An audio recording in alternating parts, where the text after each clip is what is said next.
Canto 1, Chapter 4, Text 25. Translation and commentary by His Divine Grace, Srila A.C. Bhaktivedanta Swami Prabhupada, founder Acharya of the scholar. You can open the Harda. Vogue offering. Stri Shudra Dvijabandhunam Trayi na Shruti Gochara Karma Shreyasi Murhanam Shreya Evam Bhavadiha Iti Bharatam Akyanam Kripaya Munina Kritam. Out of compassion, the great sage thought it wise that this would enable men to achieve the ultimate goal of life. Thus he compiled the great historical narration called the Mahabharata for women, laborers, and friends of the twice-born. If we turn the AC off, it would be less noisy. Or is it possible to have it on in a low so it's less noisy? Or it's just the fan? Yeah. You can put the fan. Put a AC. Well, that will also make a noise. Maybe if you close the door and turn on the aircon, that will be less noisy. Yeah. You want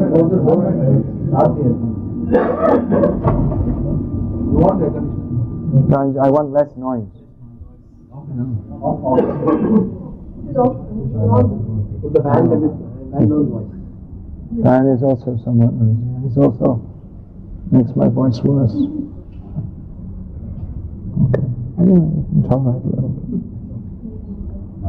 bit. Purport. The friends of the twice-born families are those who are born in the families of Brahmanas, Kshatriyas and Vaishyas, or the spiritually cultured families, but who themselves are not equal to their forefathers.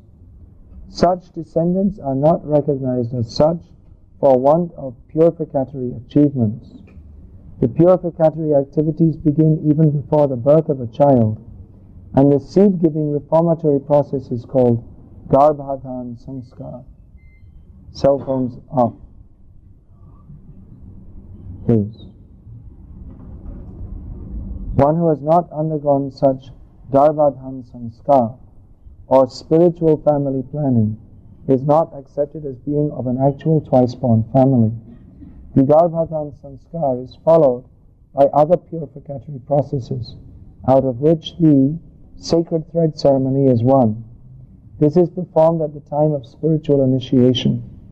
After this particular sanskar, one is rightly called twice-born. One birth is calculated during the seed-giving sanskar, and the second birth is calculated at the time of spiritual initiation. One who has been able to undergo such important sanskars can be called a bona fide twice-born. If the father and the mother do not undertake the process of spiritual family planning and simply beget children out of passion only, their children are called Dvija Bandhus. These Dvija Bandhus are certainly not as intelligent as the children of the regular twice-born families. The Dvija Bandhus are classified with the Shudras and the woman class, who are by nature less intelligent. The Shudras and the woman class do not have to undergo any sanskar, save and accept the ceremony of marriage. The less intelligent classes of men, namely women, Shudras and unqualified sons of the higher castes, are devoid of necessary qualifications to understand the purpose of the transcendental Vedas. For them, the Mahabharata was prepared. The purpose of the Mahabharata is to administer the purpose of the Vedas, and therefore within this Mahabharata, the summary Veda of Bhagavad Gita is placed. The less intelligent are more interested in stories than in philosophy, and therefore the philosophy of the Vedas in the form of the Bhagavad Gita is spoken by Lord Sri Krishna. Vyasadeva and Lord Krishna are both on the transcendental plane, and therefore they collaborated in doing good to the fallen souls of this age. The Bhagavad Gita is the essence of all Vedic knowledge. It is the first book of spiritual values, as the Upanishads are. The Vedanta philosophy is the subject matter for study by the spiritual graduates. Only the postgraduate spiritual student can enter into the spiritual or devotional service of the Lord. It is a great science, and the great professor is the Lord himself, in the form of Lord Sri Chaitanya Mahaprabhu, and persons who are empowered by him can initiate others in the transcendental loving service of the Lord. Distinguishes human life from animal life is not simply that one has a differently constructed body, nor even that one is more intelligent than the animals, but the endeavor for spiritual understanding. That is the significant feature which distinguishes humans from animals. Otherwise, animals are also eating, sleeping.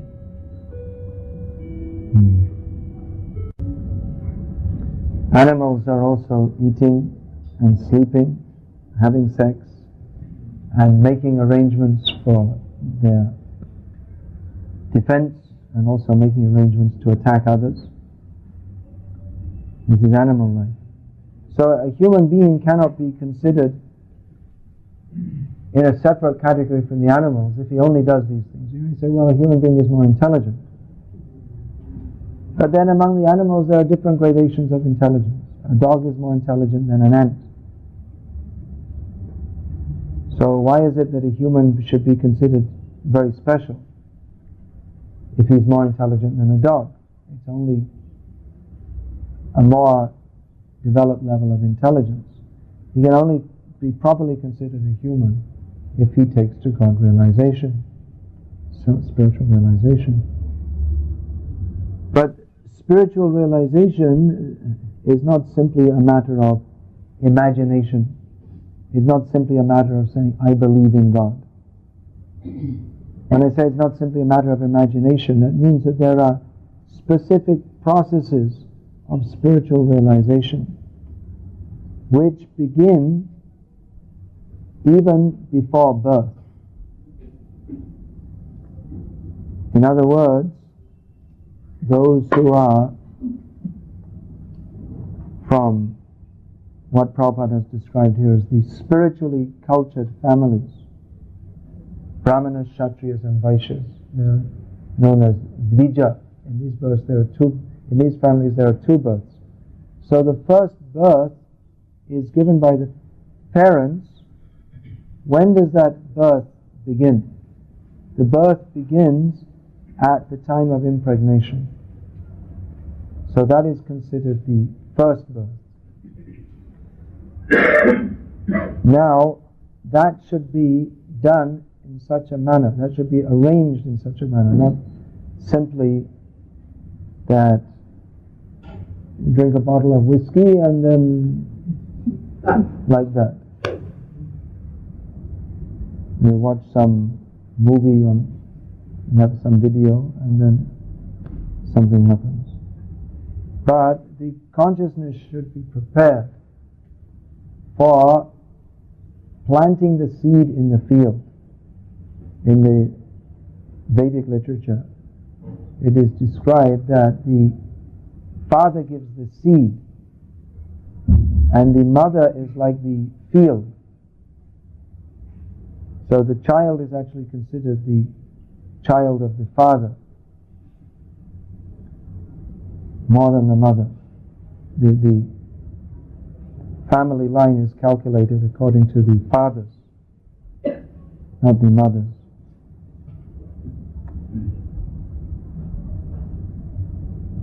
So before impregnation, the consciousness should be prepared. And the time should be selected. What is the proper astrological time for impregnation? This is so as to attract a soul to the body, a certain soul who will be suitable for spiritual cultivation, an elevated soul. Actually, everyone in this material world is degraded. One may be very proud, I'm a Brahmana. But actually a Brahman is also a degraded position, because every position in this material world is degraded. But it is relatively elevated to those who have no consciousness of a higher purpose of life. Brahmana means Brahma Janatiti Brahmana, one who knows what is the absolute truth. So the consciousness should be prepared. The proper time should be considered. Blessings should be taken from seniors, elevated persons. Permission should be taken from Guru. There are so many conditions in which controlled family, here Prabhupada says, spiritual family planning. It is a controlled activity. Lust, that means uncontrolled. But spiritual family planning means that it's controlled. Now normally we think of family planning, we control birth by some artificial means, by taking some pills. There are various methods. But the control that is given here is that, first of all, the parents should be self-controlled. That means in control of the mind and senses, not simply that you put some control on the body so that the semina doesn't reach the ovum or some such thing. But the mind and senses should be controlled. Now, Prabhupada, he said that our devotees, they can't follow all these different processes, so at least they should chant 50 rounds of Hare Krishna mantra. Please, everyone, if you have a cell phone, which probably most of you do, kindly turn it off.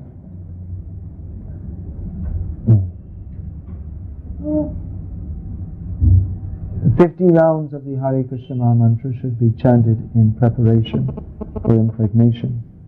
But although that's the minimum, but that's actually in and of itself not enough. Because if you're watching TV and reading all useless novels and eating karmi food, and then one day you chant 50 rounds, it's not going to have the same effect as if one is actually leading a controlled life. Modern life is based on don't control the senses. And spiritual life begins with the serious commitment to control the senses. So one cannot expect that the child born will be very much of controlled senses or very elevated if the parents themselves are living like Shudras or lower. The spiritual life means regulated life. So the first birth is given by the impregnation, and the second birth, generally we think the second birth means when the child comes from the womb. It's called Garbhastha. First birth means to the child is within the womb, and the second Bhumistha, they come out onto the earth. But here Prabhupada has said that the first birth is by impregnation, and the second birth is by samskar, the Upanayanam samskar, by which one is to begin the study of the Vedas. Of course, there are purificatory events and blessings from the Brahmanas and so many things when a child is what we call born, comes from the womb of his mother. But from the spiritual point of view, the first birth is when there is the endeavor to have a spiritually inclined child. That means that by performing the Garbhadhan Sanskar, one is attempting to invoke the mercy of the Lord, by which a child who is, or a living being who is ready to take human birth and who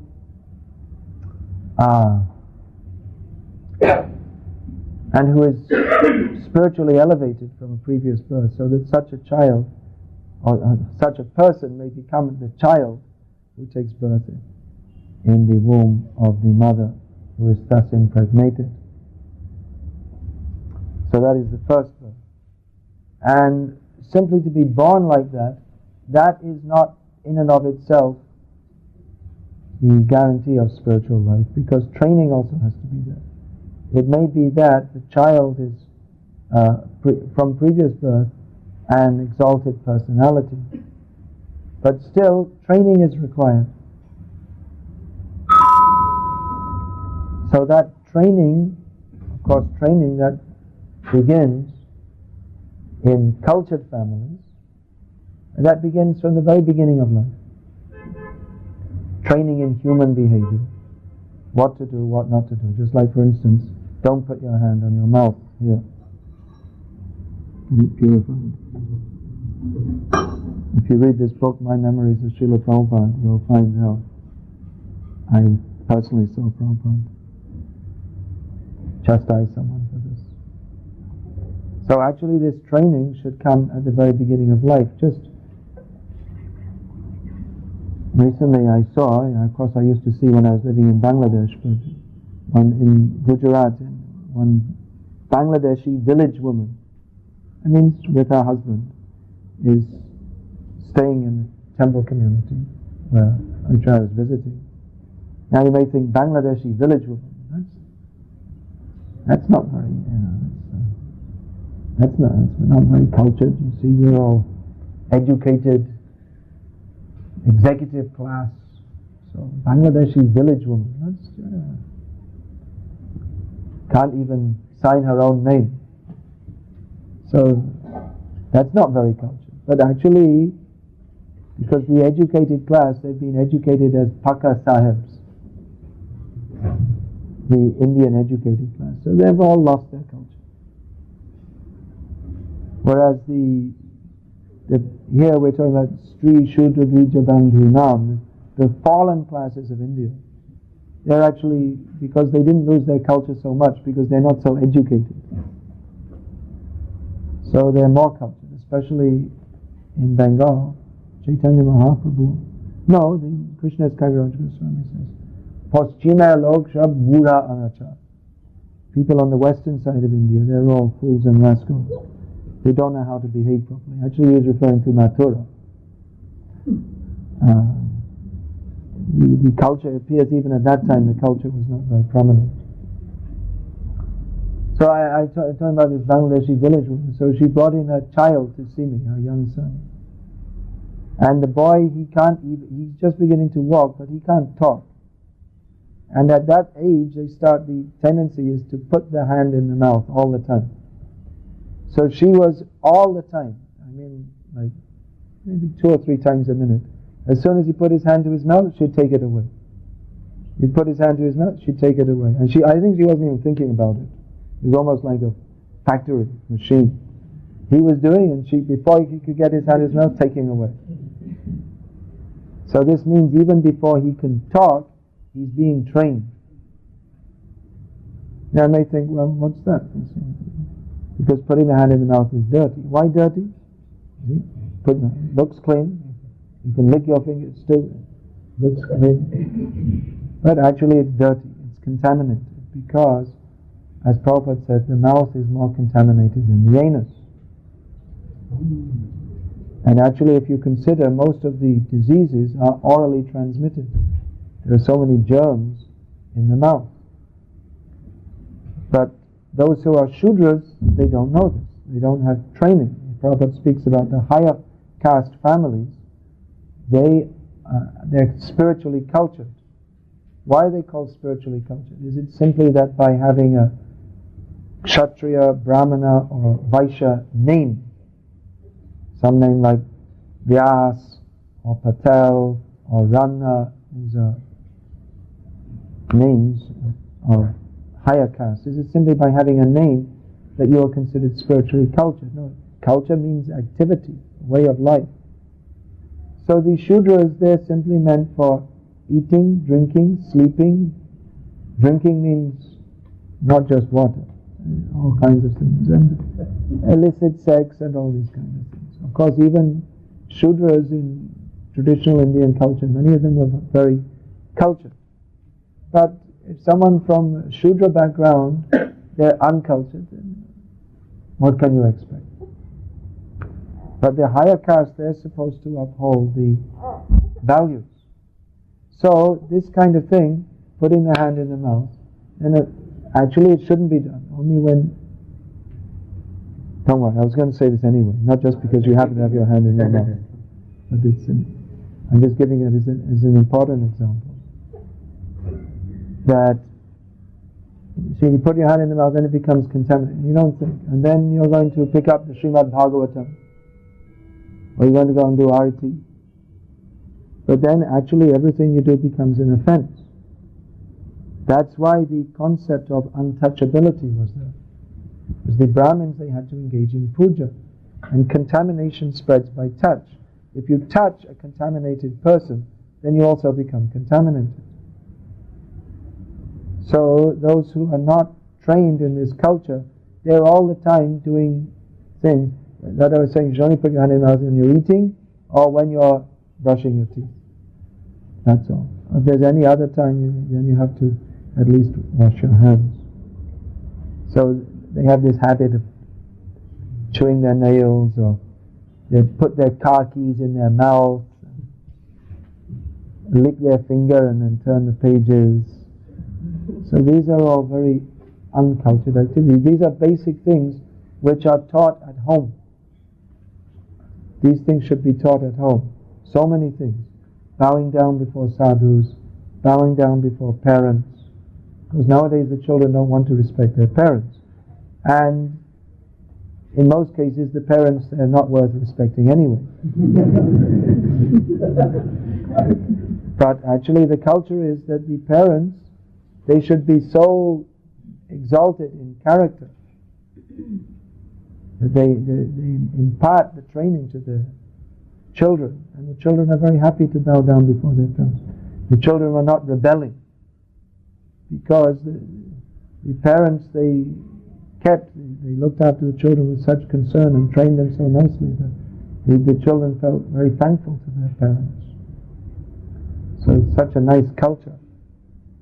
All these things so many points were taught in the home, and then the children were sent away from home. Basic training, and then they're sent to the Gurukul, the house of the Guru, who trains them. What they may have had some initial idea from the parents, but the Guru trains thoroughly in spiritual knowledge.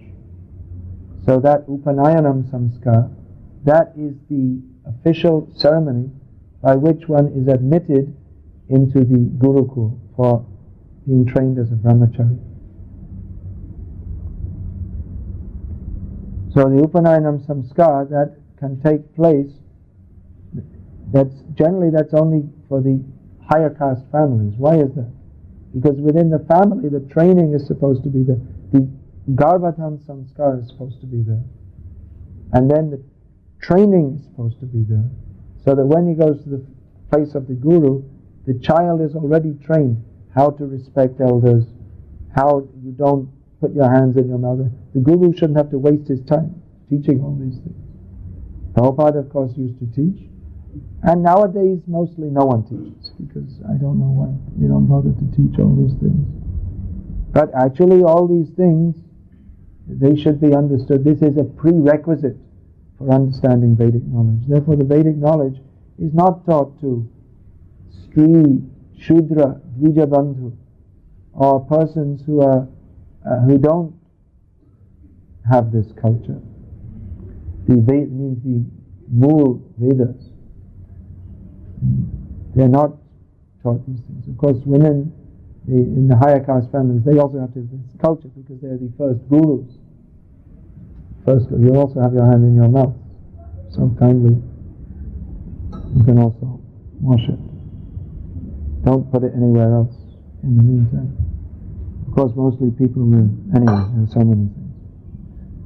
At least we can try and get one thing right.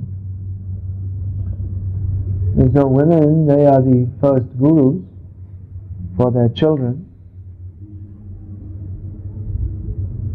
They teach them all these things. Don't put your hand in your mouth. Respect elders, how to eat with your right hand, not with your left hand. So many important things they teach in the home. But because their duty is to look after children, which is so important. Nowadays, mostly women, they have careers, and then the children are just a disturbance in the career.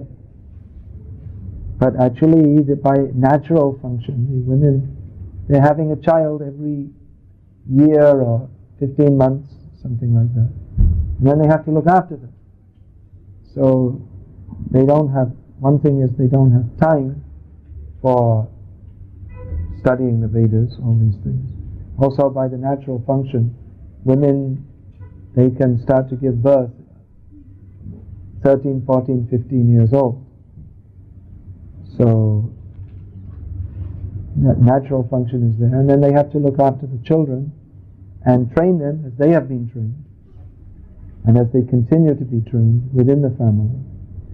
So they don't study the Vedas.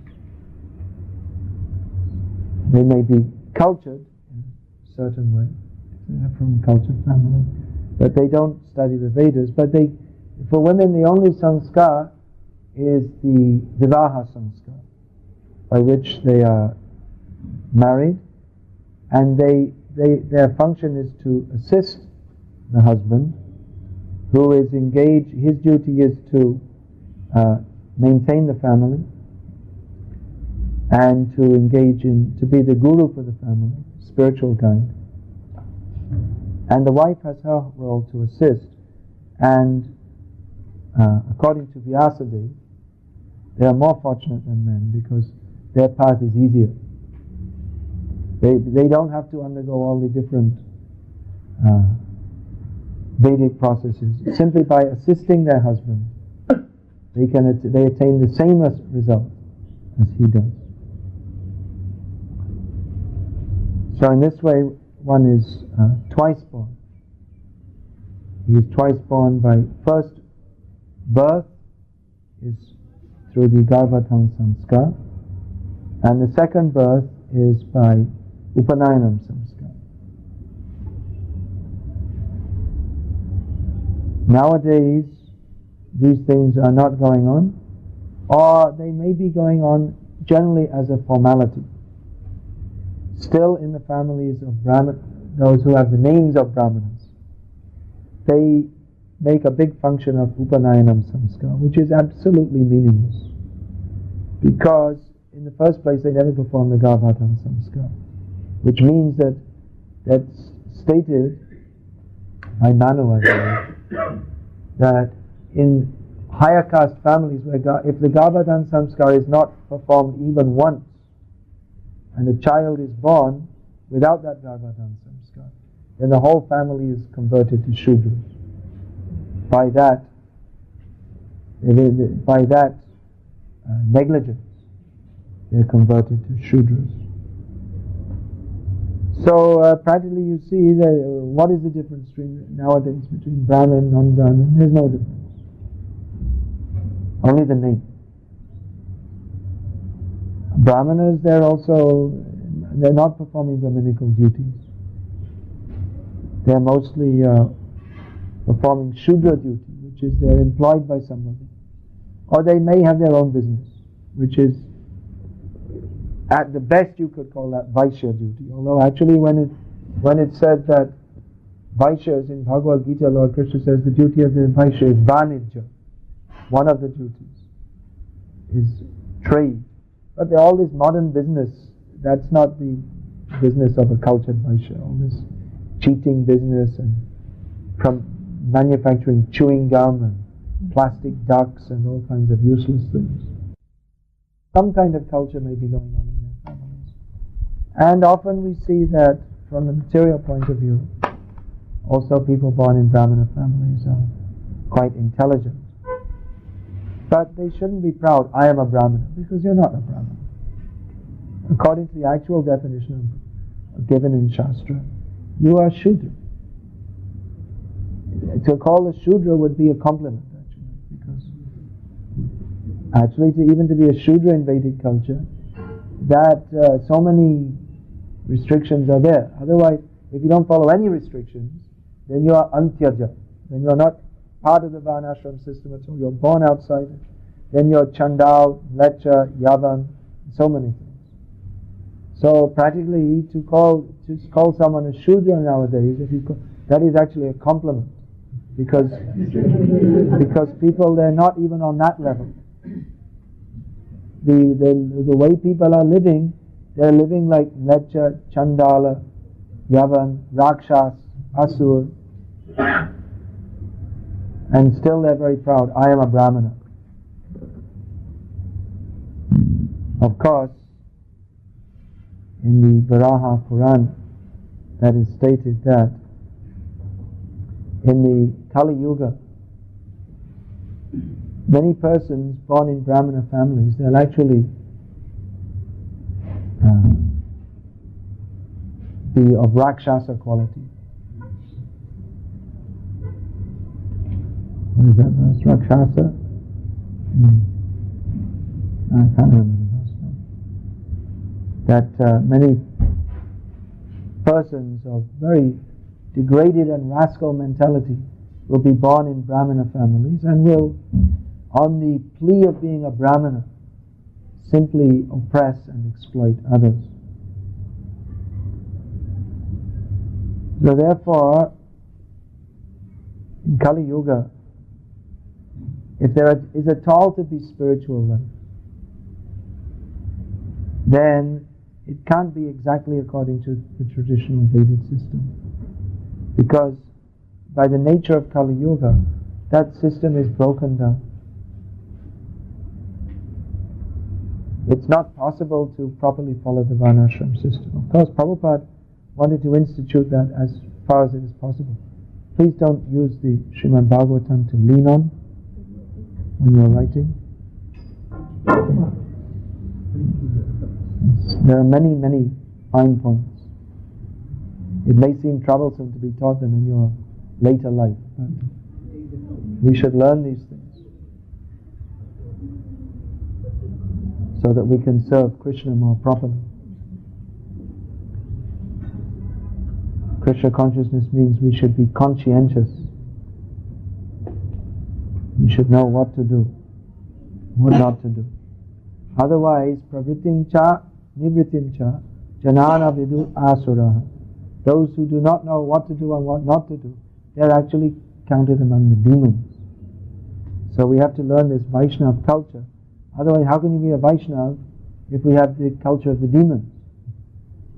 We have to learn how to live as a Vaishnava, behave as a Vaishnava. And there are many details, because we have to satisfy Krishna. And to satisfy Krishna, we have to know what is required to do to satisfy Him. So unfortunately that training isn't there. Therefore Prabhupada, he wrote that in Kali Yuga there are no Brahmanas.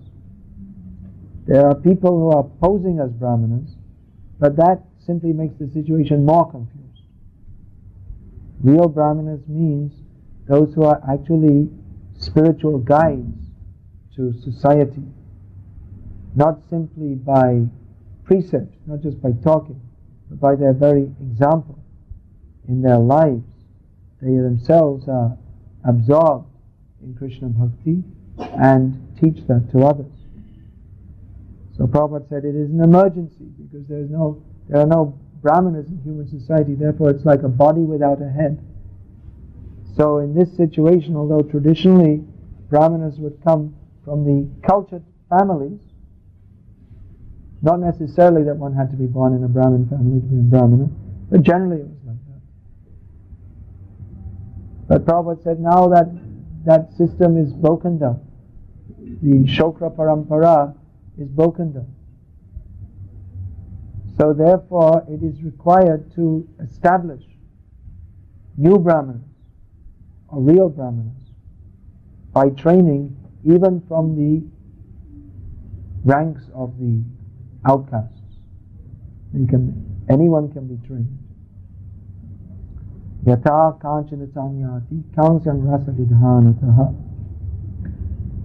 This Sanatana Goswami gives the example that there is a metal, bell metal, which can, by an alchemical process, be converted into gold. In other words, by a certain process, an inferior quality metal can be transformed into the highest quality, namely gold.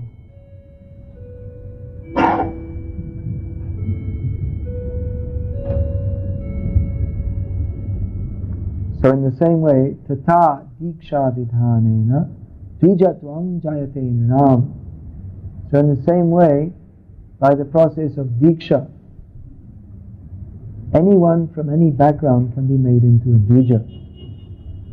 By the pancharatric vidhi, not the Vedic vidhi. Vedic vidhi means that one should have garbhatam samskar from properly qualified parents, and then take the upanayanam samskar and go to the gurukul. That is Vedic vidhi, which is not possible to be followed in the present day, because where are the properly cultured parents in the first place?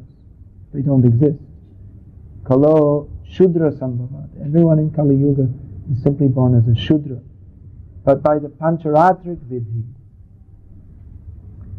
even those who are not born in the proper way or brought up in the proper way, they can take Pancharatric Diksha. And by this process of Diksha, Pancharatric means that Pancharatras, they part of the Vedic literature, not exactly the original Vedas, but they serve the same purpose of the Vedas, and they give directions for purification for people in Kali Yuga. So by the process of Diksha, one can be elevated to the platform of a Dvija, which means one who is under the process of training for spiritual life. So this is the real meaning of Diksha. Divya Jnanam Yuto Dadya Korvat Papasya Samshayam Tata Diksha Vidhanena Kovidas Tatra Samshayam. But Diksha, it doesn't mean simply sitting in a ceremony. But real Diksha means to surrender oneself to Krishna through the agency of the Guru and be trained in spiritual knowledge. The foremost duty of the Guru is to impart spiritual knowledge to the disciple, by which he can become purified. Our situation is impure because we are in ignorance. Therefore, ajnanatimirandhasya jnananjana shalakaya chakshuran militam yena tasmai shri gurave namaha. We offer obeisances to the Guru. Why? Because he gives spiritual knowledge. So, Sukaka Krishna Prabhu was suggesting that by touching these certificates, people could be benefited. So there may be some benefit there. But it's not that simply a guru goes around touching people or things and giving them so-called spiritual electric shocks. There may be, there is the case of that one follower of Chaitanya, actually Nityananda Prabhu, Abhiram Thakur, who used to beat people, or not exactly beat, but he would lash them with the Jai Mangal, the whip, by which they would, just by the touch, they would become spiritually ecstatic.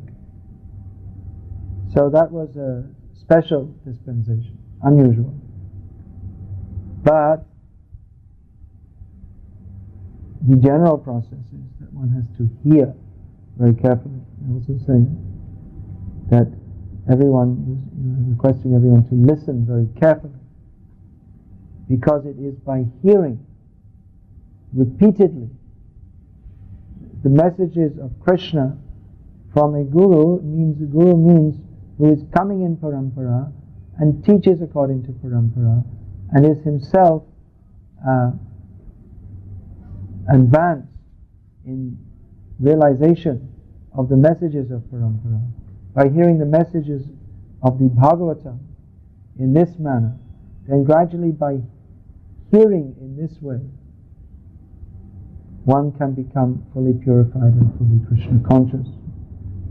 However, Diksha is not given immediately. Some initial training should be there. It has to be seen that the person who is supposed to take Diksha, the would-be disciple, is actually being trained sufficiently so that they can hear.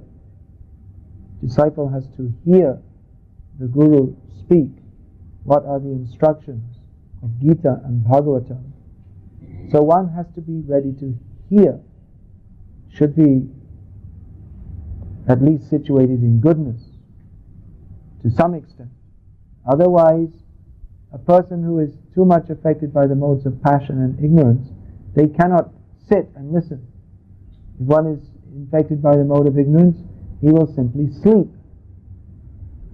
during the lecture of the Guru. And one who is too much in the mode of passion, either they can't sit peacefully and listen, or they may sit and they'll be fiddling with their fingers, or the mind is wandering, because the mind is not peaceful enough to hear properly. So one has to be ready to hear. Without hearing, one cannot properly be purified. The intelligence cannot grasp the messages which are being given. Intelligence is required, that is there in the human form of life.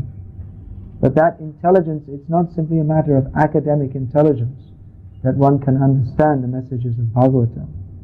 But by purified intelligence, by purification of intelligence, one can understand. Now, Vyasadeva, he compiles the Vedic literature for the Kali Yuga. At the end of every Dwapara Yuga, there is a different personality takes the role of Vyas. The Vyas who compiled the Vedas previous to this Kali Yuga, and who is still living at Badarikashram. Vyasa is one of the Chiranjeevis. He's still living there, but he's done his basic job for this Kali Yuga. So this particular Vyas is a Shaktyavesh avatar of the Lord by the name of Krishna Dvaipayana. So his job is to compile the Vedas, edit them, classify them. Previously the Vedas, they are not written down. They are called Shruti. Simply one hears and remembers. That is the qualification of those who are actually intelligent. But in Kali Yuga, all the qualities of human beings are diminished, including Smriti Shakti, the ability to remember. And what to speak of the ability to remember, the ability to understand is also very poor. So Vyas compiled the Vedas, but actually the Vedas, the original Vedas, are not as important as the Bhagavad Gita and the Srimad Bhagavatam. They are the actually more important message of the Vedas. The Vedas are Traigunya Vishaya Veda. They are mostly, at least superficially, concerned with activities for elevation to higher planets, which means that it's within the modes of material nature. That is called Trivargic. The Vedas, they're mostly concerned with Dharma, Artha and Kama. And when one comes to the Jnana-kanda section of the Vedas, then that means one is interested in moksha, when one comes to study the Upanishads. So Vyasadeva compiled all the Vedas, he edited and put into various books. Previously they were not written down, but it required to be written down so that the record is there. Because in Kali Yuga people may want to alter it by making interpolations. And also because people can't remember. It needs to be written down. So he compiled the Vedas and the Upanishads. And then he compiled the Mahabharata, which is particularly for Stri, Shudra and Dvijabandhu, for women, Shudras, those who are within the Vedic culture but not very elevated. And Dvijabandhu, they're also Shudras, but it means that they are known as members of the higher caste by birth, although by activities they are simply Shudra, fallen members of previously elevated families.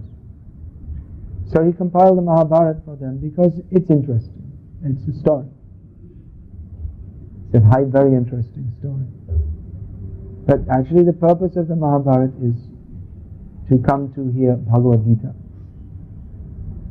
There are many important instructions in Mahabharata, but for actual spiritual elevation, one has to hear Bhagavad Gita.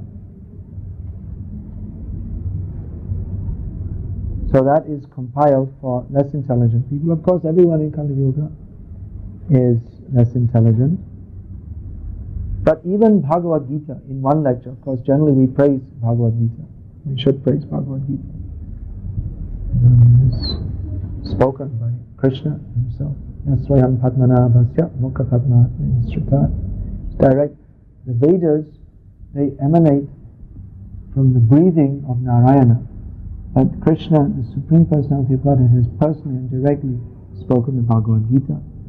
But in one lecture, Prabhupada was saying that the Gita, even that, will not help people very much.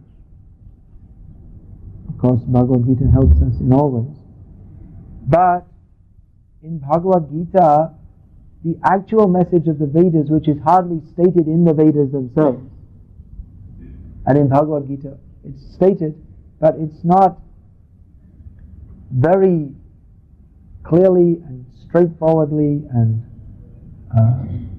forcefully presented, is that the real goal of life is Prema Pumartho Maha Pancham Purushartha. The four Purusharthas, or goals of life, or means. Artha has different meanings. The word has different meanings. So the four goals of life for those in Vedic culture are Dharma, Artha, Kama and Moksha.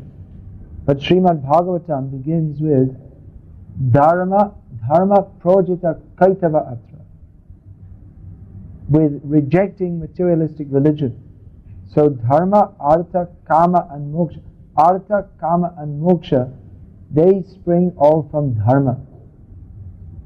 But in Srimad Bhagavatam, which is Srimad Bhagavate Mahamuni Krite, it is compiled by Vyasadeva, who compiled all the Vedas. And he himself states that whatever else I compiled, it is simply cheating religion. It is a kind of cheating. Cheating because it's presenting to people, you follow this, you follow these rules of dharma, and you can enjoy in the heavenly planets. So it's cheating. It's like giving a child some sugar candy. Yeah, open your mouth, I'll put in the sugar candy. So you put it in, and while the mouth is still open, you put some bitter medicine. So the purpose is to give him the medicine, not the sweet. But because if you say, open your mouth, I'll give bitter medicine, he won't open it. Therefore you give the sugar candy. It's to cheat him for his own benefit. But if he's very supposedly clever, he'll take the sugar candy and quickly close his mouth, and you can't put in the medicine. So actually the Vedic knowledge is meant for bringing us to our real Purushartha, Param Purushartha, which is Prema Pumartho Mahan, the real goal of the Vedas, which is hardly explicitly stated in the Vedas, is to develop love of Krishna. And is not even stated very explicitly in Gita. It's there, but not very straightforwardly. Even Krishna finishes up by saying, surrender to me, not love me. He says, become my devotee, then you surrender to me. But he doesn't very explicitly state that actually you're meant to love me.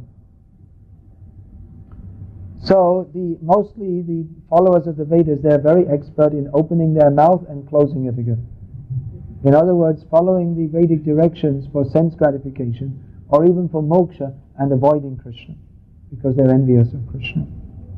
So therefore, Vyasadeva, we find in this chapter it's described how he was feeling morose. Maybe go again?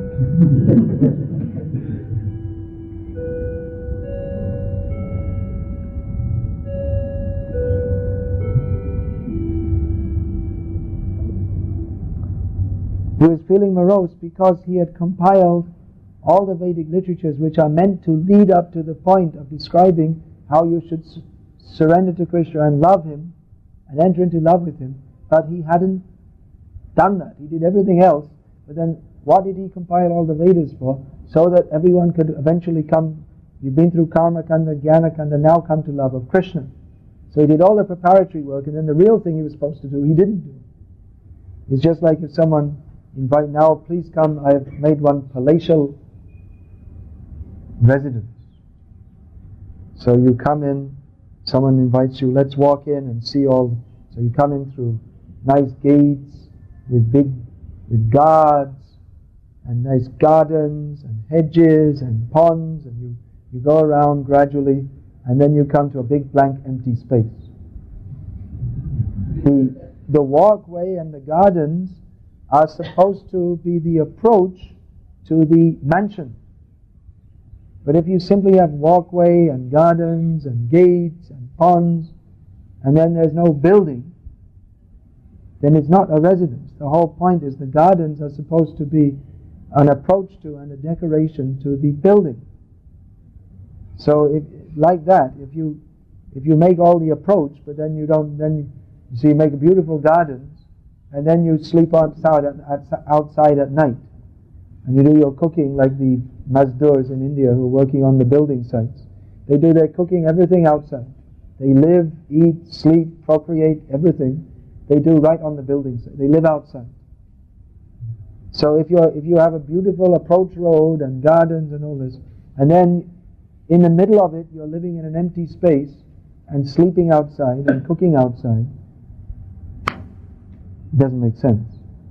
So in the same way Vyasa, he had compiled all the different Vedic literatures, but the whole point of it, which is to bring us to pure Krishna consciousness, he hadn't done that. Therefore he was feeling morose. So even Vyasa needs a guru. He had to have Narad come and tell him. So he was feeling morose because he hadn't delineated that, which is delineated in Srimad Bhagavatam. Chaitanya Mahaprabhu, he is the Acharya, he is the Supreme Lord himself, he is the Acharya of the Gauriya Vaishnava Sampradaya. He gave the idea. Actually the idea was first given by Madhavendra Puri, but Chaitanya Mahaprabhu, Madhavendra Puri gave the idea of the topmost love of Krishna. The one simply loves Krishna without any personal desire, even without any personal spiritual desire. That I will Salok, what is that? Salokya Samipya Sarshti Sarupya. These four kinds of spiritual liberations for devotees, living on the same planet as the Lord, having the same opulence as the Lord, living close to the Lord, or having the same form as the Lord. But a devotee, he doesn't desire even this. He desires simply, let me love Krishna, and if Krishna wants to give me some benediction, he can. If he doesn't, that's up to him. Complete surrender, complete love for Krishna. So Chaitanya Mahaprabhu came to teach this. Now the general convention is that the head or the founder of a sampradaya, a Vedic sampradaya, he has to write a commentary on the Vedanta Sutra. Because Vedanta Sutra, that is Brahma Sutra, that is giving knowledge, spiritual knowledge. But because it's in sutra form, sutra means very concise form, actually what the message of it is somewhat hidden. So therefore, if any Vaishnava or any Vaishnava or non-Vaishnava Vedic Sampradaya, that the founder of that, they have to give a commentary on the Vedanta Sutra with all quotations from the Upanishads to explain their understanding, or what they call their Siddhanta. Chaitanya Mahaprabhu didn't do this, because he accepted the Srimad Bhagavatam as the natural commentary on the Vedanta Sutra by the author himself. Because Vyasadeva, he compiled the Brahma Sutra. But in that, actually it's clear. If our intelligence is clear, then we can clearly understand that in the Vedanta Sutra, it is only teaching Krishna as the Supreme Personality of Godhead. But because our intelligence is not clear, therefore we don't understand. Therefore, to explain that, Srila Vyasadeva compiled the Srimad Bhagavatam. But then we also can't understand that, so Chaitanya Mahaprabhu came to teach. Other Vaishnava Acharyas also taught on the basis of Srimad Bhagavatam. But actually, what is the essence of Srimad Bhagavatam? Even other Vaishnava Acharyas, they couldn't find that. Because even in Srimad Bhagavatam, which clearly explains Krishna's tu Bhagavan Swayam, Krishna is the Supreme Personality of Godhead. But who is Krishna? What is the very nature of Krishna by which we love him? We're speaking of love of Krishna as the topmost goal of life. Then why should we love Krishna? You can also love your dog and your cat and your wife and your children and your country. Why love Krishna? Why should we say to love Krishna? What's so special about Krishna that we should love him? So Srimad Bhagavatam explains what is so wonderful about Krishna, how he is so lovable, what are his transcendental qualities which make him Krishna, all attractive. But what is the nature of love of Krishna? That is explained in Srimad Bhagavatam. But the very embodiment of love of Krishna, whose one name is Rasa Murti, who is the embodiment of Prema Ras, loving Krishna, that is Srimati Radharani. But you won't find her name even directly in Bhagavatam, only indicated. Anaya Radhita Nunam Bhagavan Ishvaro Harihi. It's mentioned that she who worships the Lord in the best possible way. But the name is not directly given. It's also a secret. So Chaitanya Mahaprabhu came to teach this particular point. Anarpita charing chirat karunya vatirno kalo samapiyatam unutajvala rasa swabhakti shriyam. Chaitanya Mahaprabhu came to teach that which no one had taught before, that which is the topmost, resplendent love for who? For himself, because he is Krishna. Sri Krishna Chaitanya Radha Krishna Nahayam. Actually, if we are to understand Krishna intimately, and love means intimate. Love means intimacy. So who can teach on the most intimate level? They are teaching the highest love. Actually, love is not something to be taught. Nitya Siddha Krishna Prem Shanta Kabuna Shabanadi Shuddha Chitti Kariyudor. Love for Krishna is dormant within the hearts of every living being. And by the process of sadhana bhakti, beginning with hearing from the proper source, then that love for Krishna is reawakened. It is dormant within our hearts. So when we say that Chaitanya Mahaprabhu teaches love of Krishna, rather he teaches the process by which we can reawaken our love for him. But then love, if we're actually going to speak of love, there are different levels. And different Vaishnava Acharyas, they have taught love of Krishna on different levels. But only Chaitanya Mahaprabhu taught that he is Radha Krishna. He is Krishna with the sentiment and bodily luster of Radharani. that Radha Bhavat Yuti Suvalitam Nomi Krishna Swarupam. He is Krishna, but with the sentiment and bodily color of Radharani. Today is Jagannath Mishra Mahotsav. Us for being late. Actually, I have to go to another place after this. So, what I was thinking to do, we have already been chanting for some time, and actually in the morning we had a class at Shamhari Prabhu's apartment, and there were questions. There was no, after I finished speaking, because we had to rush off to Dubai, there were questions, but we didn't have time to answer them. So, questions are here. I was thinking about just answering these questions. And then if others have more questions, you can write them down. And then what particularly is on your mind, you can deal with them. But in as much time as we have. Krishna is unlimited, and topics of Krishna are unlimited, but we'll just try to cover a few things.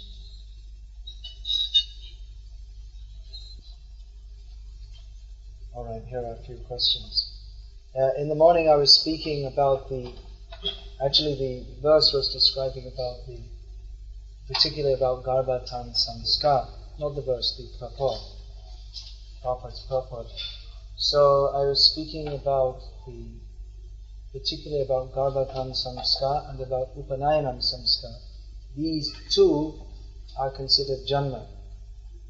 One is called a Dvija, twice born, by having two births, namely the impregnation of the Garbhatan Samskar, and then by Upanayanam Samskar.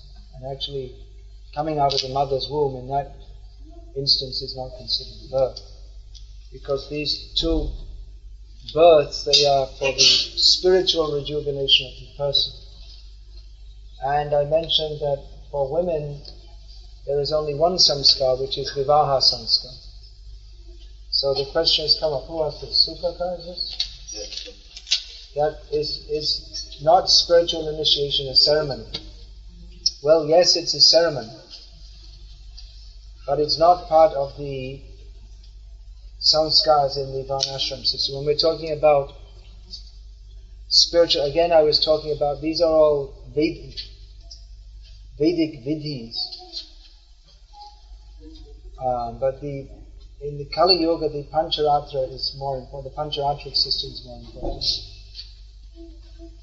So, the different samskars, they are executed within the Varnashram system. This could be a very, very big topic of discussion. I'll try and keep it brief. The Varnashram system is an interface between material life and spiritual life. That's why when the question came up, that comes up in Vishnu Purana, that how can people come to Krishna Bhakti, which is in the material world everyone is interested in sense enjoyment, and Krishna consciousness means to go beyond sense enjoyment and come to the platform of completely surrendering to Krishna. So there's such a big difference between the two, and everyone in this material world is so much contaminated by material desires, then how can a person in this material world come to that stage of Krishna Bhakti? So the answer is given, Varnashramacharava Purushena Parapanam Vishnu Aravate Tamata Nanyat Tapto Shakaranam. You should follow the Varnashram system and worship Lord Vishnu. That is the beginning of Krishna Bhakti. Although Chaitanya Mahaprabhu rejected this in Hobanja, that is not actually full bhakti, but it is a beginning. It is an interface between material life and spiritual life. One has material desires, but he's acting in such a way that he can gradually become elevated to the spiritual platform. So within Varnashram society, these sanskars are essential. I was describing that in the morning, that without following these sanskars, the whole society becomes degraded to the platform of Shudras and lower, as we see in the modern age. Even people who proudly introduce themselves as Brahmanas, they would not even qualify as Shudras according to the Vedic system. They have fallen below the level even of Shudras. So when we talk about initiation ceremony, just like in our Krishna conscious movement, there's initiation ceremony.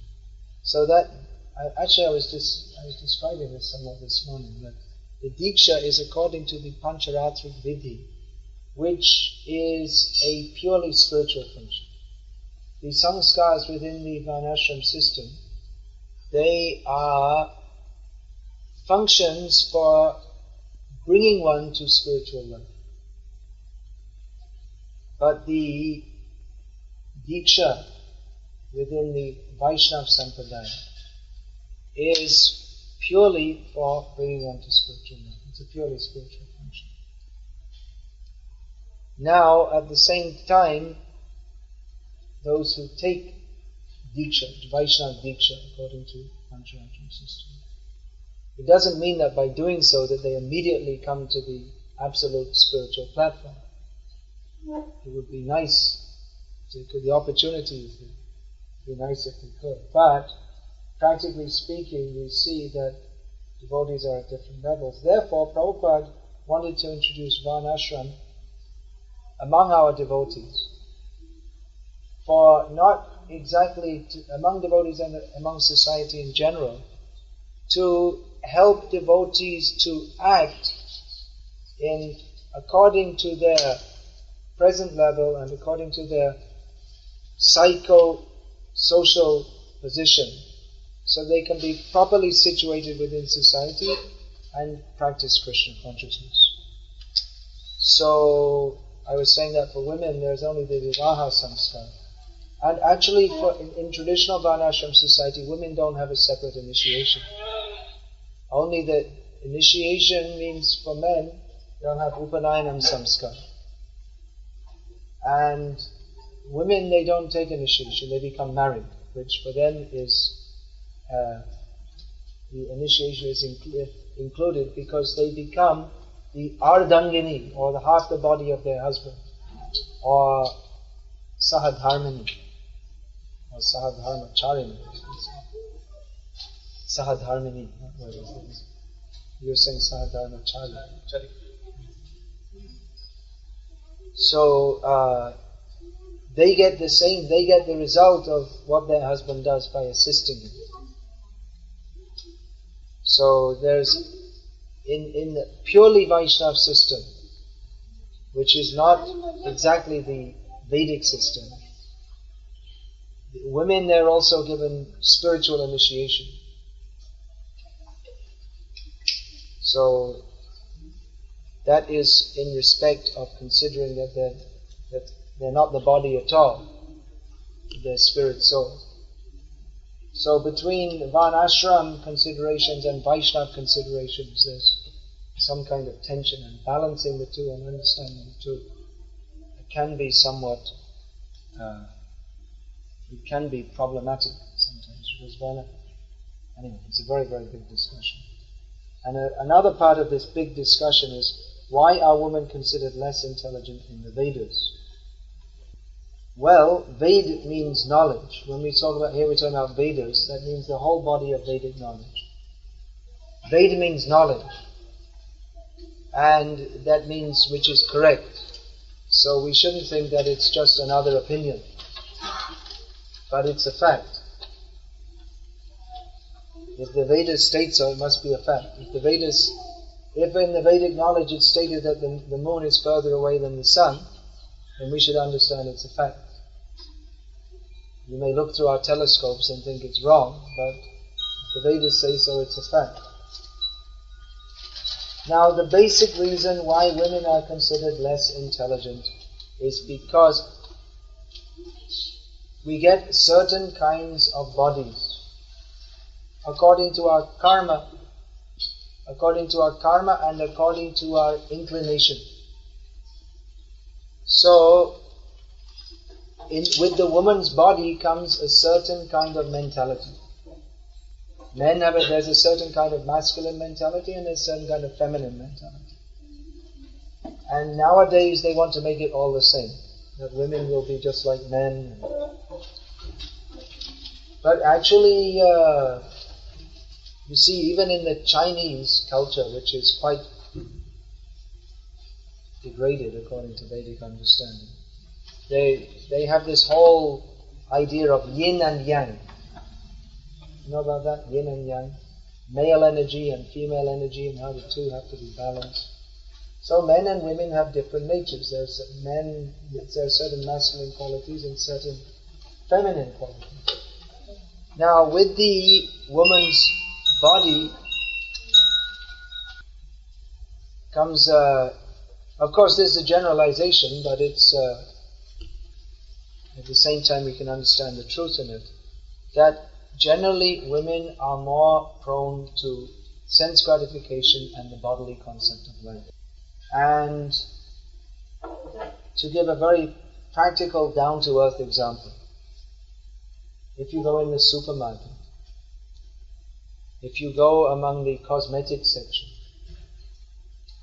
you'll see that there is a section for men's cosmetics and there's a section for women's cosmetics. And the section for women's cosmetics is much bigger.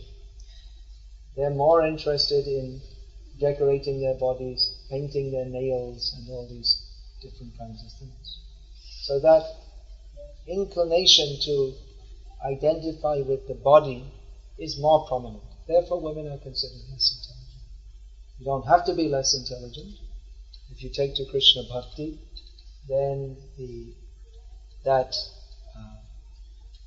less intelligence of identifying with the body can go away. Although actually, again, the Vaishnava and Varnashram considerations, they're mixed. It's also recommended, you see, we have to understand what applies to us exactly. If a man is a rishi, we don't find many nowadays. There are still some people men who live a very renounced life, but they're married, and their wife also lives like that. They just wear some old cloth, and they're not interested in any sense enjoyment. But generally women are recommended that when their husband is at home, they should dress nicely to make him feel happy. So, generally women, they also like to do that. There was a case even that Prabhupada saw that some of his disciples, women disciples, they were dressing very plainly, and he said that Krishna doesn't like to see ugly gopis. You should dress a little nicely also. But this is the basic reason that why women are considered less intelligent, and because of with that body comes a certain kind of mentality which it's more binding to material life. And the tendency to be emotional, which the more one is emotional, generally is the less rational. And to be more rational is considered more intelligent. It's not necessarily a disqualification in bhakti. It can be a plus qualification actually, because bhakti ultimately means to have feelings for Krishna. Although, if one is more emotional than rational, then also can be easily misled. So these are all different considerations. Nowadays we have the women's liberation movement, and it's very prominent in India also.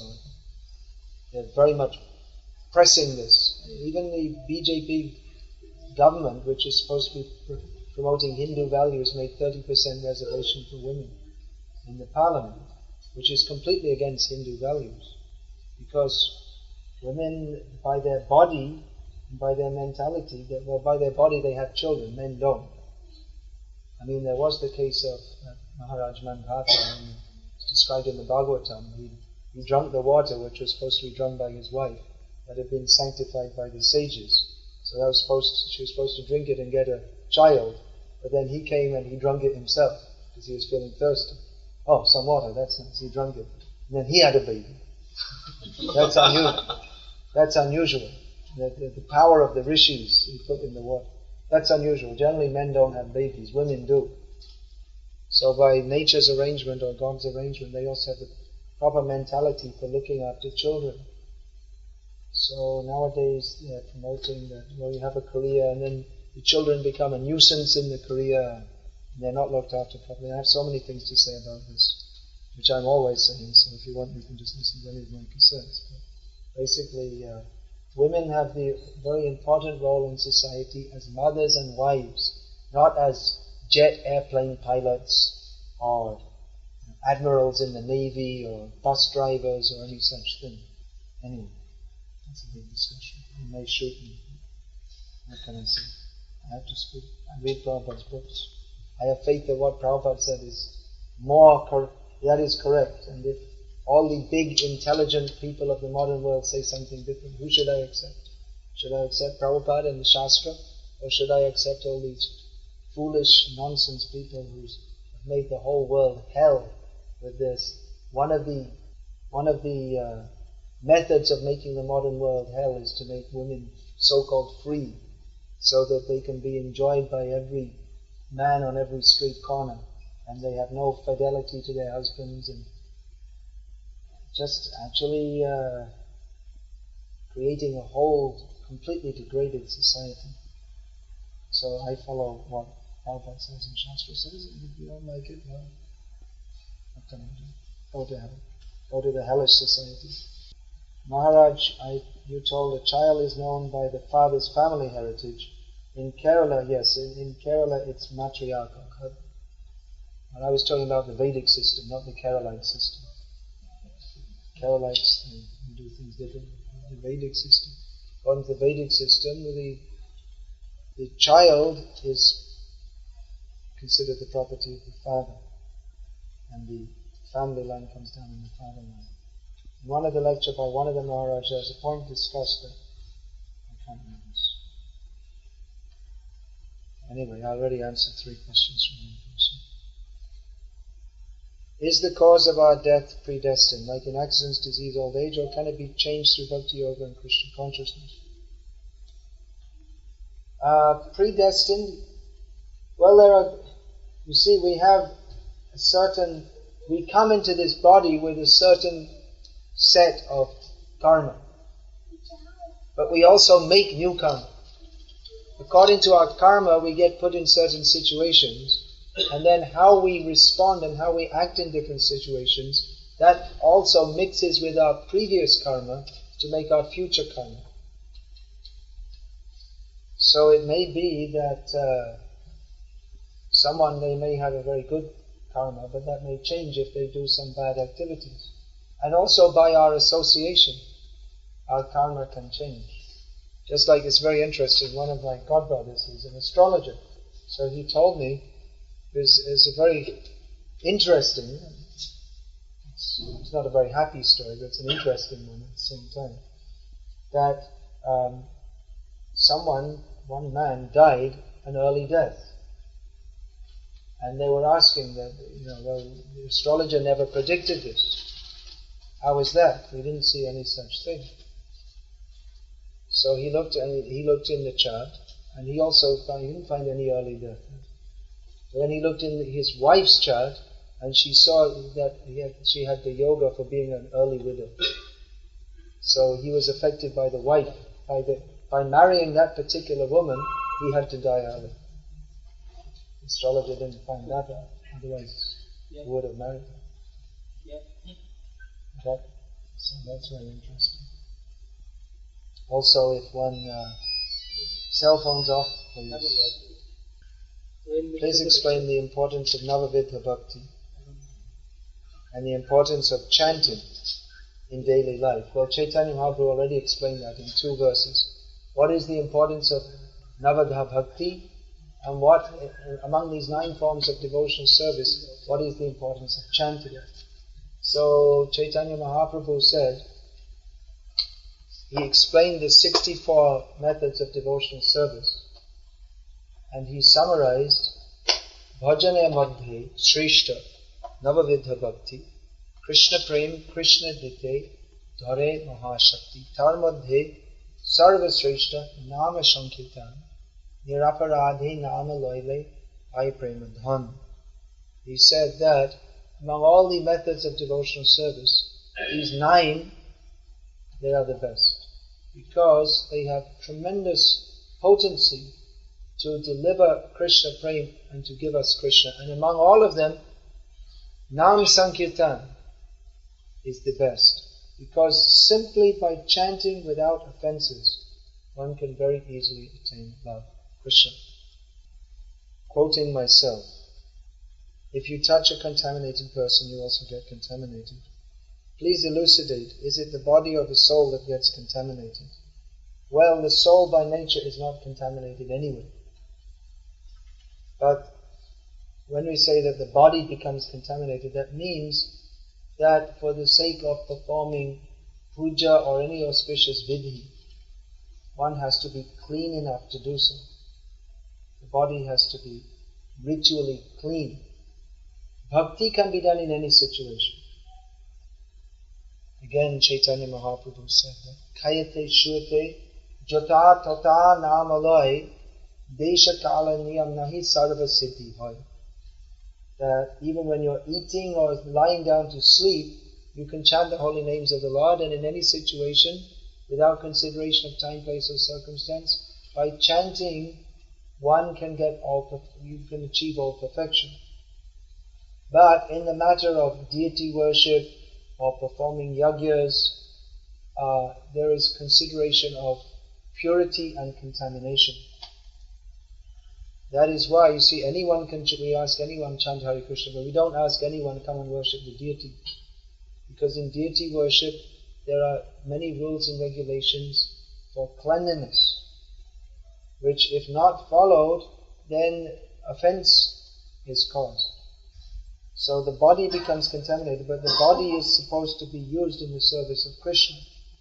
And in the service of Krishna, just like touching the Srimad Bhagavatam, you shouldn't, you see, when you're eating, it's not that without washing your hands you should touch the Srimad Bhagavatam. It's an offense. Or if you put your hand in your mouth, which is a common habit nowadays, no one teaches not to do so. So people put their hands in their mouth, which is contaminated, and they touch the Srimad Bhagavatam. It's an offense. So we should learn all these things also. I would like to know the difference between routine work, emergency work, and desired activities. These terms are taken from a purport in Bhagavad Gita. So this is Prabhupada's translation of different Sanskrit terms of Nitya Karma, Naimitic Karma, and Kamya Karma.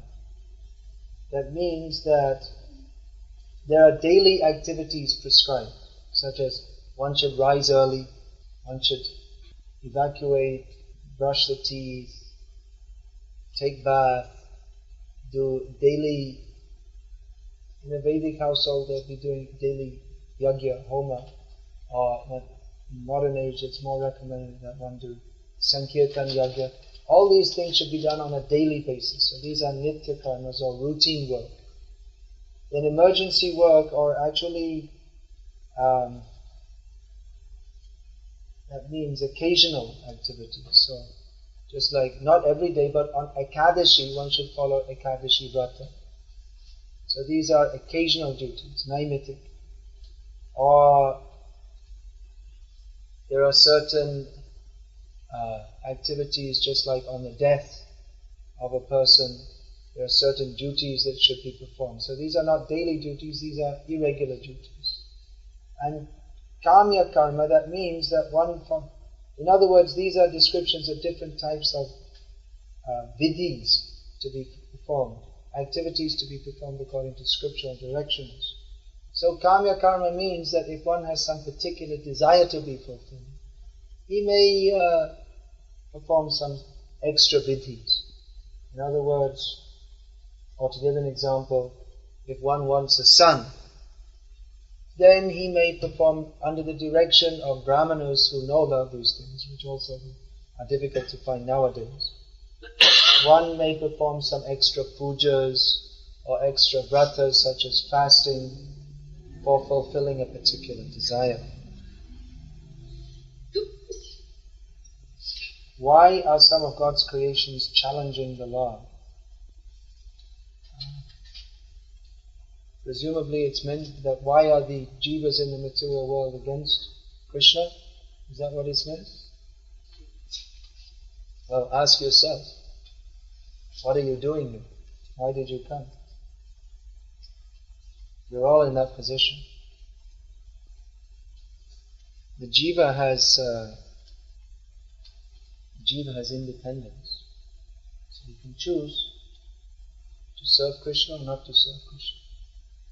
If he chooses not to serve Krishna, then he becomes a challenger to Krishna. It is logically we can understand, although in another sense it seems inconceivable. Why should we not serve Krishna? Well, the question is there for all of us right now. Why should we not serve Krishna? But we don't. Even if we come to Krishna consciousness, still we have so many other desires. How Krishna is a God instead Jesus? Well, actually we don't find that Jesus himself ever claimed to be God. Only his followers claimed him to be God. So who is God? God means who is all-powerful, all-attractive. Actually people, they generally say God and they, just out of some sentiment or dogmatism or fanaticism, they say, who I believe in must be God. But not many people go very deeply into trying to understand what is the nature of God and who is God. But Jesus himself, he never claimed to be God. He claimed himself as the Son of God. What makes Krishna the supreme God of all? Well, he eternally is so. Now, if anyone makes him God, then he's not God. Who made him God that is his eternal position. But it's understood that Krishna is God because he has all the qualities of God. Why do we call this a book and not a book stand? Because it has the qualities of a book. It has a cover, it has pages. This is what we expect a book to be like. Therefore, when we say book, that is the proper description of this particular object. And when we say, why do we call this a book stand? Because it exactly fits the description of what a book stand should be. So when we say God, of course, nowadays there are many misunderstandings of what the term God means, because people are not serious to understand. But actually God means the supreme. So if we examine, we'll find that Krishna is supreme. Mataparataram nanyat kinchidasti jananjaya. No one is equal to, no one is greater. This we have to understand from Shastra. Therefore he is accepted. The next question, if Jesus is not the path for salvation, oh I see. If Jesus is not the path for salvation, then how come it has grown up? In other words, if Jesus is not the way for salvation, then how has Christianity flourished? Well, we don't say that by following Jesus one cannot be elevated. But it's not necessarily that because something is untrue that it can prosper, that it won't prosper. You could also say that, actually this was my question, that before I came to Krishna consciousness, you see this, because I was brought up in a Christian family and I was told only by Jesus. And then I thought, well, there are other religious groups in the world who are also talking about God. And are they all completely untrue? Is it that there are no saintly people in other traditions? So that made me look more deeply to try to understand what is actually the nature of God. Is God only in the church? And then I'm from a Catholic family, so then it should only be in the Catholic Church, not in the Protestant Church.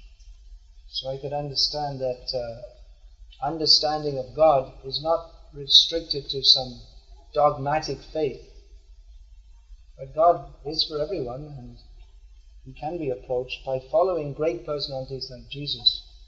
Of course, Jesus, He Himself said that there are many things I have to say, but you cannot understand them all.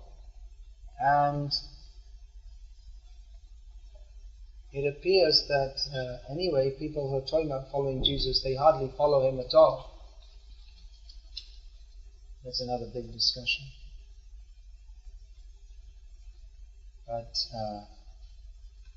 actually, if by historical analysis, it seems pretty much certain that Jesus was a vegetarian, and that the descriptions in the Bible are somewhat twisted to make Him look like a meat eater.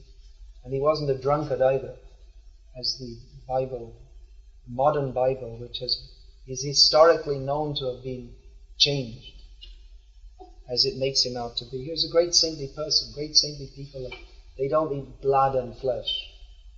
But some of His later so-called followers, they wanted to eat blood and flesh, so they changed the Bible to make Him a meat eater. So if you really want to follow Jesus, then the first thing is stop going to the butcher's shop.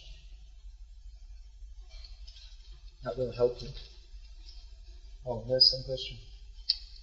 What is the role of Adi Shesh in the process of creation of this universe? Who asked this question? Why do you want to know that in particular? Somebody asked me that. Well, why in particular they want to know that? They were reading creation and reading.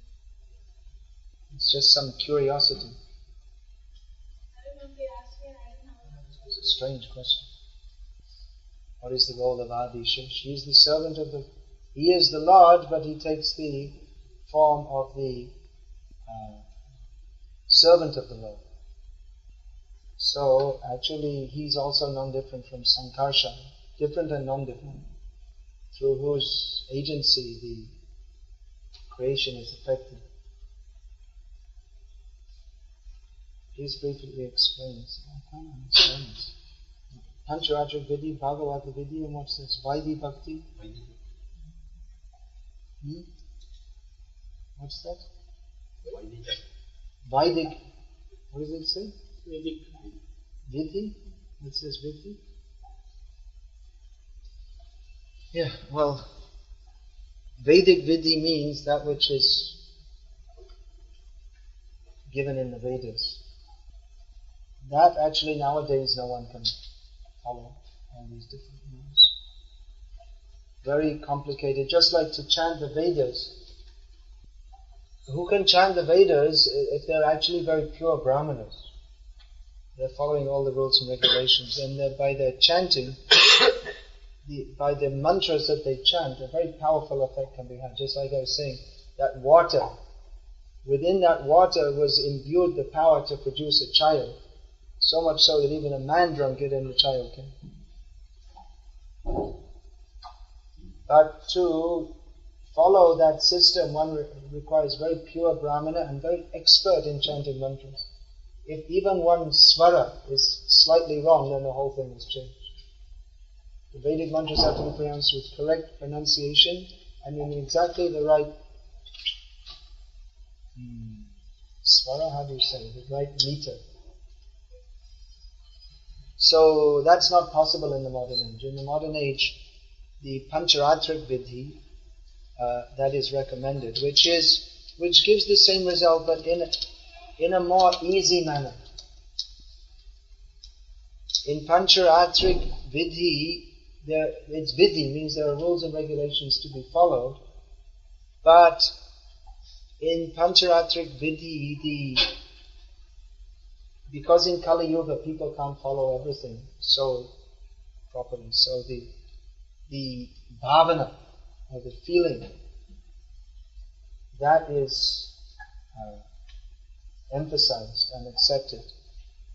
That the Lord, He accepts the feeling of the devotee. Still there are many rules and regulations to follow, but it's not as difficult as the Vedic system, and it's also not as restricted as the Vedic system, because in the Vedic system, generally one has, like this whole point, one has to be born in a Brahmin family, and then he'll be trained in all these things. Not necessarily so, but generally so.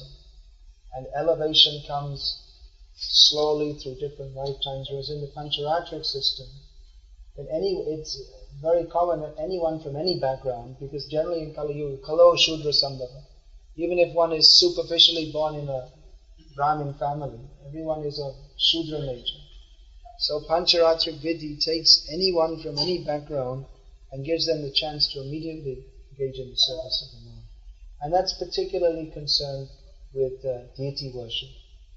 Whereas Bhagavata Vidhi, that is concerned principally with hearing and chanting about Krishna. So these Pancharatric Vidhi and Bhagavad Vidhi, they should go side by side, because Pancharatric Vidhi, that also gives us so many rules and regulations to help us to purify our existence. Actually, Bhagavata Vidhi, that means direct, pure Krishna consciousness, in which that is the dharma of the soul, to fully engage in hearing and chanting about Krishna. But we also require some rules and regulations to purify our existence, because we're not purely on the platform of pure Krishna consciousness. Just like we have this book here of Vangshidas Babaji. He never bathed. He had deities, but he never did puja. He sometimes insulted his deities, quite often actually. So he's on the platform of pure Krishna consciousness. But we can't. If we do that, then we'll go to hell. Because he was in that consciousness of simply loving Krishna. He could do that and Krishna would be pleased with that. But for us, we have to follow the rules and regulations by which we can gradually come to that platform. This helps us by performing deity worship, by rising early, taking by. See, Vangshidas also, there was no such thing as rising early or late for him, because he had no conception of day or night. He was so much absorbed in Krishna Bhakti that day or night, it didn't mean anything to him. Just, he would do everything, he would do it. At any time of day or night or whatever he would do. So in the morning, he would say a few prayers and that was it. Otherwise, sometimes he would get up in the middle of the night and just go somewhere. It's completely beyond all rules and regulations. We need rules and regulations.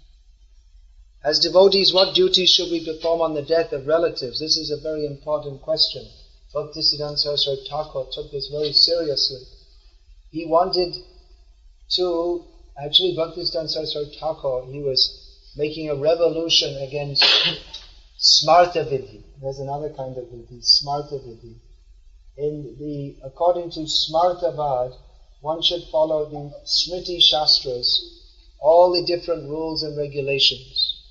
Now, things like that, doing achaman after touching something, but to an extreme. Now, in Smartavad, the idea is that you follow the rules and regulations of the Varnashram system according to your caste, and then gradually you get elevated and you take birth in a Brahmin family.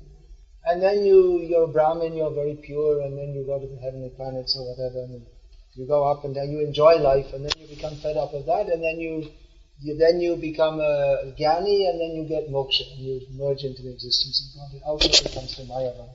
So, according to Smarta Vidhi, there's the karma, that means they're following karma kanda. And upon the death of a relative, they perform so many different activities according to the Smarta Vidhi. But Bhaktisiddhanta Saraswati Thakur, he was very much against his disciples following this. They should follow according to Vaishnava Vidhi. And show that they have their faith in Krishna by following that. So we should follow according to the Vaishnava Vidhi. That is, according to the death, on the death of a relative, there are certain rules and regulations. The main thing is we should call 3 days after the